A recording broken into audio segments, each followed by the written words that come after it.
Welcome to the Self-Care 101 podcast with your host, straight-talking life coach, Puja McClymont.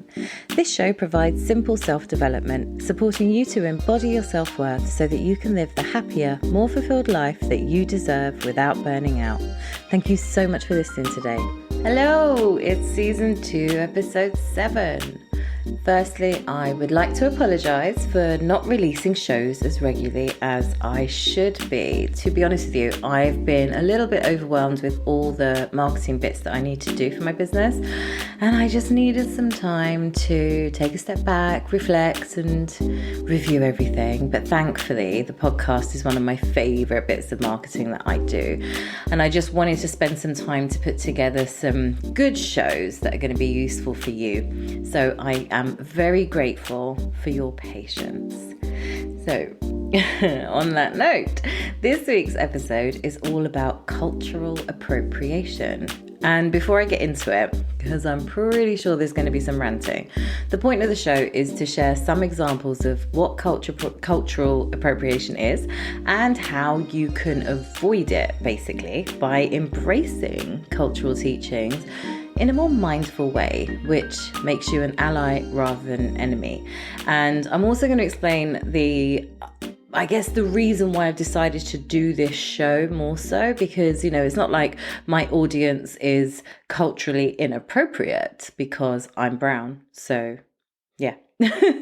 But it's something that I was going through some reflection, and I thought that insight was really, really helpful. And so I'm going to share that towards the end. Now, if you've been a listener of the show, you'll probably remember in episode 1, way back in 2019, when the podcast launched, that I called out some BS of the wellness industry. Now, fast forward a year or so later, and basically cultural appropriation is all the rage and very much a topic more people are aware of, but obviously not enough. Now, with that said, I hope that this episode is both enlightening to those who have no idea what I'm talking about and informative for those who are aware but might not be sure how to support the cause. Either way, I've got lots to say, so let's get to it. Okay, you ready? So let's start at the beginning. What is cultural appropriation? And the dictionary defines it as the unacknowledged or inappropriate adoption of the customs, practices, ideas, etc. of one people or society by members of another and typically more dominant people or society. So we are going to talk about appropriation in the wellbeing wellness industry because this is my main space. I'm in it, but believe me, the rest of it annoys me too. So what cultural appropriation is, I think, just to break it down from that dictionary definition, the appropriation, so say I'm Indian. No, I am Indian. Not say I am Indian. I'm Indian. And my heritage has yoga in it, for instance, right? Yoga comes from Indians. And the more dominant people or society would be the West, which would be considered white people. So that's where the appropriation comes into play. Now, I'm just going to give you a couple of examples of cultural appropriation. Why can't I say the word? That do my head in, right? First one is the use of the word namaste. Now, namaste is a big word in our language, in Hindi, in Punjabi, whatever. It is a very big word. It means a lot, It's basically us acknowledging your soul, then we bow down to it. It's a very respectful saying. Now, Indians don't typically greet each other with namaste. That is generally held for very revered people, elders, things like that. Is a very formal way of saying hi. And I absolutely detest the way people use it. And people use it in yoga classes, they use it on social media posts, they use it as a way of ending a class, which is just backwards. But anyway, because it's not a form of goodbye, it's a form of hello. So it's, anyway. And so it's one of those things that people use inappropriately, and then they'll do things like puns and stuff on t-shirts. So like namaste and namaste bitches. And it's like, babe, that's really quite rude. Like, no, just no.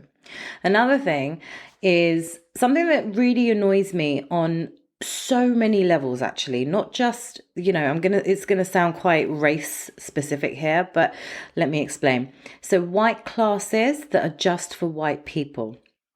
Now, what I mean is you as the teacher might not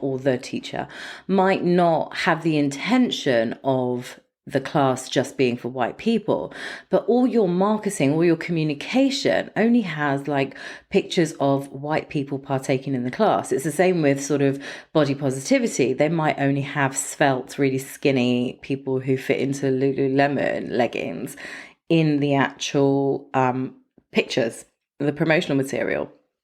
So if you're someone who isn't white and isn't, a skinny size 8, you're not going to feel like that class is for you. And where the appropriation comes into play is that the ancient teachings, so let's just say it's a yoga class. So if it's a yoga teacher who is basically advertising classes that doesn't incorporate the majority, what happens is you are actually going against the teachings of the yogic philosophy, because the yogic philosophy is about everybody being one and connected. So that kind of stuff annoys me, because it's like you're bragging about your 200-hour yoga certification or your 500 hours of yoga, but yet in your communication I'm sorry, it's funny, but in your communication you kind of forget that bit.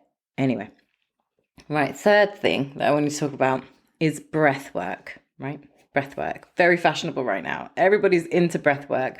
I love how many people like to tell me about breath work. Like, oh, Puja, you should look into breath work. It's so good. I love breath work. Do you know about breath work? Have you ever done a breath work class? And I'm like, So breath work is pranayama, right? Pranayama is a part of yogic philosophy. Pranayama is breath work. Why we needed to change the name is beyond me. Because it is pranayama, it is from the East. It is not something that the West cooked up.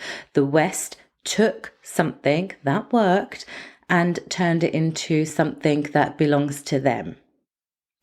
Hashtag just saying. Fourth thing, mindfulness. Mindfulness annoys me so much. It's probably one of the first things that annoyed me, actually, even before yoga appropriation. Mindfulness annoyed me. It was not something that was created in 1979 by a non-Indian. Meditation is mindfulness.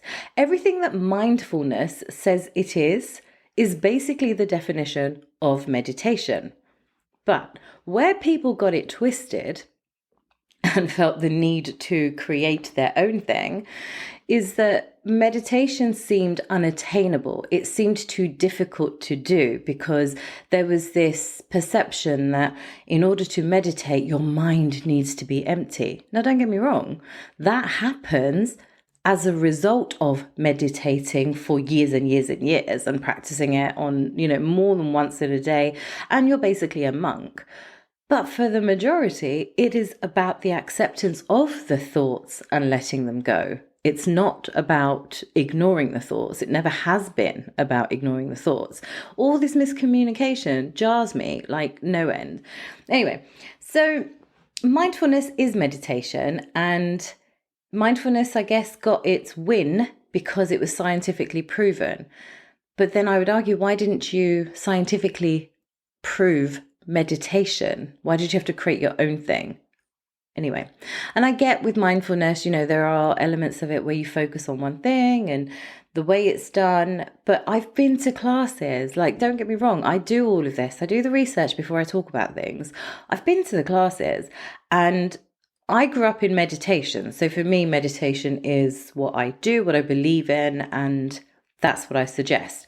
I do recommend mindfulness to clients who are so far away from peace within themselves that mindfulness is a good sort of entry level way into this sort of spiritual realm.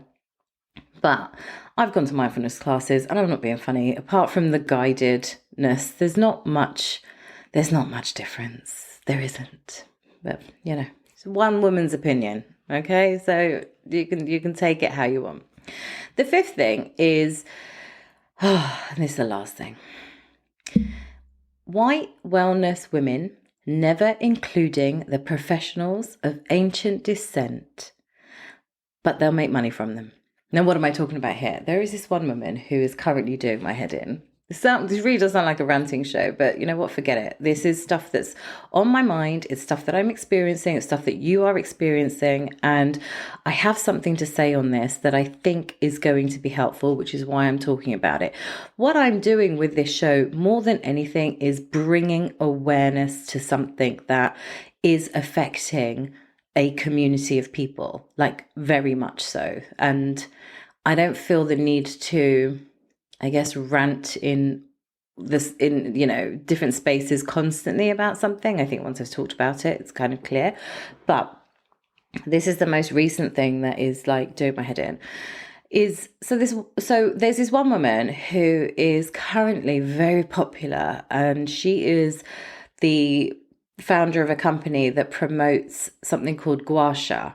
And gua sha is it's metal, or it's a natural stone like quartz or jade, and it's used in a way that promotes lymphatic drainage essentially, and sort of makes your face more plump and radiant and glowy and blah blah blah, and you can do it on your body too. And she's someone who has a very strong presence. I believe her presence was built up over the pandemic, and she's everywhere. She's everywhere. Every publication I can see, she's in there. She's got a big following, and people are recommending her to me. Now, I'm a purist, so I'll always go to a Chinese person for the Chinese medicine first before I go anywhere else. I'll go to an Indian person before, because I want to know the real version of the teaching, the science, whatever it is. Because I know that by the time it's got its hands in a Western person's, mix, or the other way around, once it's in the hands of the Western person, it becomes something else. And I want to be respectful of anything that I'm learning or experiencing and honor its traditions and its heritage. And this woman is just everywhere. But this is something important to highlight, and this is why I sort of left it as my fifth point, because I know that those points probably sound like a white people in wellness bashing show, and it's really not. I promise you from my heart, it's really, really not. It is just to highlight the differences that brown people experience in the wellness space. Not just brown people, Asian people as well. We experience these differences in the wellness space. And when I look at articles, for instance, like a roundup of the best wellness influencers in the UK, or the best acupuncturists in the UK, or the best Ayurvedic practitioners in the UK, they're made up of just white people.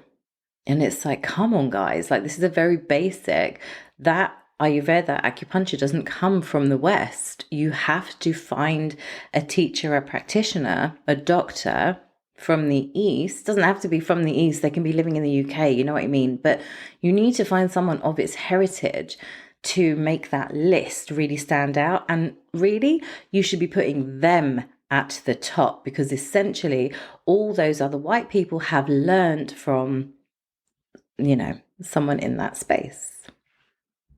Okay, I'm going to stay focused now and look at my notes, because I know what's going to happen otherwise.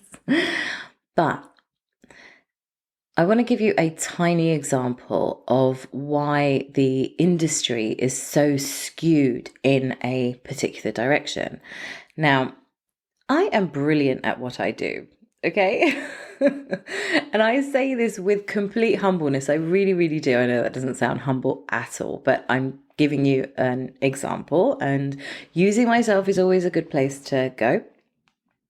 But seriously, I am really good at what I do, and I have to be confident, because why would you trust me if I wasn't sure about myself? If I wasn't sure that I could change your life, why would you trust me?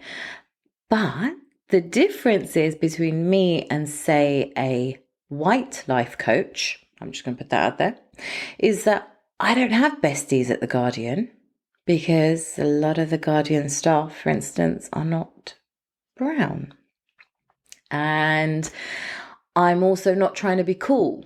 So I'm not trying to create my own version of something that essentially works perfectly well in its original form. And I'm not alone. And this is what happens in wellness. This is what seems to be happening in the wellness industry, that people take something from the ancient world and then they dress it up as something new just to get column inches. It's like the whole pranayama thing. Pranayama on its own is fine. Why did you have to rebrand it as breath work and then claim it as your own? Oh, infuriating. And it's all inherently linked, and it's frustrating, and it's offensive. So here are some examples. Goat yoga. Doing yoga with a goat, a real life goat. No, just no. Wearing images of Hindu gods or religious symbols or puns, like I talked about with Namaste, on t-shirts and stuff. No, just don't do it. Claiming that your clothing brand or your products are based in ancient teachings. They might take influence from them, but the original form remains the most potent. So, for instance, if you look at, I pick on Lululemon, bless them, I do pick on them and I really don't care. So Lululemon, for instance, promotes leggings and crop tops and stuff like that for your yoga practice. But actually, yoga says not to wear tight fitting clothes because you need your body to breathe as you go through the asanas. Every yoga teacher should know that. But anyway, you get what I'm saying, right? You do get what I'm saying here. By this point, you must do. And in the show notes, I'm going to add some accounts that you can follow on Instagram where you can get some more information on this if you really want to know how it's being appropriated. So if you have a regular yoga practice, for instance, you can learn a bit more about how yoga is heavily culturally appropriated, probably the most, out of all the theories and things. Now, I get that everything I've just said sounds like I'm moaning that like white people are more able to be successful. But this in itself is white privilege, because basically everything that's wrong with systemic racism is kind of this, it's the appropriation. Essentially, it has been so ingrained into culture, society, that the thought of being privileged because you're white to some people feels really wrong. But if we just look at the evidence, for instance, right, prior to the tragic passing of George Floyd last year and the enhanced attention that Black Lives Matter got, brands basically started to add Black people to their advertising. Now, for us, when we're watching this, it's kind of funny. It's hilarious because we can see that you're trying, but you've gone to the extreme, right? And it's not just that it's not that you didn't have people of color before in your ads. It's the fact that you didn't even realize it. And that's the whole gig with white privilege and systemic racism. It's the fact that you didn't even see that having only white people in your adverts was odd. That's what systemic means. Okay. And it's not, again, this is not bashing white people. This is because it's systemic. It's not something that you would be aware of because you have been made to be aware that you are the ruling race. You are superior, again, systemically. So you may not feel that consciously, and that's great because you have the opportunity to change the way things have been for centuries. But we don't need to call a spade here. History is very clear. Colonialism is very clear. Slavery, very clear. The Holocaust, very clear. Okay. But when you think about these adverts, right, and you don't realize that, there wasn't a person of color in your ads, what about your team members then? What about your team members? Because if you had, say you had a brown person who was on your team in your company and they weren't scared of losing their job, do you think that the boy who modeled for H&M would have still worn that monkey t-shirt? You see, it's not just about adding black and brown people to your campaigns. It's about a huge change of perspective. So I'm not saying that you can't hire the best person for the job, That's obviously what you should do. But what if your workplace doesn't actually promote a diverse culture? Why would someone brown want to apply to work at that company? So you've got to look at all the angles, and then you realize how systemic it actually is. Because you could look at your own company that you work for now, or the company that you're running, and have a look to see how diverse it is and how naturally diverse it is. Because if you decided to be diverse, or your company's gone diverse because of the because of what happened last year, then check your values. How does that sit with you? Do you feel that they're genuinely changing, or do you feel that it's just kind of lip service until the next thing comes along? And if it is lip service, how are you going to contribute to that change? Because essentially change in the world, systemic stuff, historical stuff, can only happen if everybody or lots of people do their part. It's not just one person's action, it's a collective's action that creates the ripple effect that makes change. There is a little bit, though, that I will tell you about with cultural appropriation, where I feel like it can kind of get out of hand. There's a comedian called Aziz Ansari, and he's got a couple of Netflix shows, and I was watching one recently which actually made me feel uncomfortable. Now, what he was doing in the show through his comedy was making white people feel uncomfortable, but that in turn made me feel uncomfortable because I don't believe that you can deal with the atrocities of the past by using the same awful tactics. But I gave it a minute. And I did continue to watch. And as I watched, I realized what he was doing.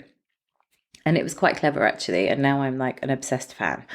But for brown people, he was saying, you need to do more. You need to speak up. You need to call stuff out. And for the white people, he was saying, this is what you're doing to us. This is what you've been doing to us. And the way he delivers this is that it makes you think. And interestingly, as he was like talking through his sketches, I was watching the audience's reactions to these things that I was feeling uncomfortable about.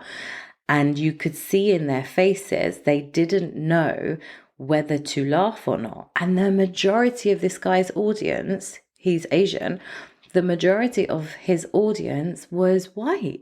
So I couldn't even understand what they were doing there, in the first place, if they are aware that he will take the piss. But it was interesting, it really was. So it made me basically want to be more involved in the conversation for change, which is why I've obviously put this show together. I think it's important for us to help educate, not ridicule. I think it's important to be informative, inspiring, and helpful. So that's where I'm coming from in this space. And he also talked about all of it, all this stuff, cultural appropriation, the systemic racism and everything. It can go too far, and I do completely agree, because in its simplest form, people just need to be more mindful. They need to be aware, and then they need to take the right actions to support the original culture that they're appropriating. And that's it, really. You don't need to shout it from the rooftops in like social media posts. You need to take action. You actually need to take action, because the action is also speaking up and supporting. And I think people tend to go one way or the other. There doesn't seem to be a happy medium, but actually there is. It's in taking action. And lastly, the other reason that I wanted to talk about cultural appropriation wasn't actually about the topic itself. I recently had an aha moment which reminded me of my uniqueness and my skills. And it was one of those aha moments where you kind of laugh at yourself for basically trying to be someone that you aren't. So I was working with some clients a couple of months ago on a more spiritually focused program, and I was also partaking in the meditations that I'd created for them. And during these meditations, I received some really mega insights. And the most notable thing that came up for me was do it your way. Now, I spoke about appropriation all the way back in 2019, but it's only recently started to be highlighted, more mainstream with social accounts and media. And at the time, I'd approached some people about the diversity issues in the wellness industry, especially in the media. And I was told that the race hook, if I used the race hook, it wouldn't last long. And, basically asked, do you really want to be known for that? And I was like, yeah, I don't mind. And I realized that I was asking white people, and perhaps they were the wrong people to ask. But now I see loads of black and brown people speaking up and being taken notice of. So the learning for me basically was that I should have stuck to my guns on this one. And essentially that's what I need to do. This is my platform. Self-Care 101 is my platform, and it's my most candid platform because I feel like I'm talking to people who are genuinely interested in hearing stuff that I say, obviously, but I also find it easier to talk than I do anything else. And my shows, you hear me out my ums and ahams, coughing and tripping over words, is because it's easier to be natural in these shows than scripted, and I do have to have notes because otherwise I will go off topic, but like I'm doing now, but otherwise I prefer the natural flow so you can get the passion and the feeling and the realness. Anyway, since basically realizing all of this, my whole attitude to my work and my business has now changed. So I'm even more confident about what I'm doing, how I'm helping, where it all comes from. And I've got a clearer vision of where I'm going and how I can make a difference in the world, which is really exciting. It makes my purpose even bigger than it was before, which is beautiful. So my message to you is this: spirituality will enhance your awareness and your intuition. Your intuition is your spirit. It's your sacred space within you that tells you if something is good for you or not. And most of us ignore our intuition because of the many distractions in our lives. So this is why carving out quiet time for yourself is so important. When you trust yourself, what you know, and you live your life knowing your values, you'll not only be happy, but you'll do the right thing for you and the world every time. So this is how you contribute to being an ally and not an enemy. And for so long, I've been told to be quiet. Don't say this, don't say that. Most of the time it's my culture. We're very much a put up and shut up culture. But I can't do it anymore, and I won't. So this doesn't mean that I'm going to use my voice to alienate people, not at all. And if I ever make anyone feel that way, please do call me out on it, because that is never going to be my intention. My intention always comes from a place of love. But I do feel like I have an obligation to my heritage and culture to ensure that I do my bit to keep it protected. Now that is living in your truth right there. The intention is good. Therefore, the delivery of that intention can be well received. Failing that, I'm going to sound like a stroppy teenager, but it's my life and I'll do what I want to. And why not take that as your new affirmation too? It's powerful stuff, embracing your truth, speaking from it, acting from it, and it will essentially make you feel better about yourself, the world around you, your contribution to the world, and essentially make it a better place to be in. Thank you for listening to the Self-Care 101 podcast. If you enjoyed the show, please subscribe, rate and review over on Apple Podcasts so that other people like you can find the show. For more information about the work I do, head over to my website, PujaMcClymont.com, and for daily inspiration, please follow me on Instagram at Puja McClymont. Sending love and talk to you soon.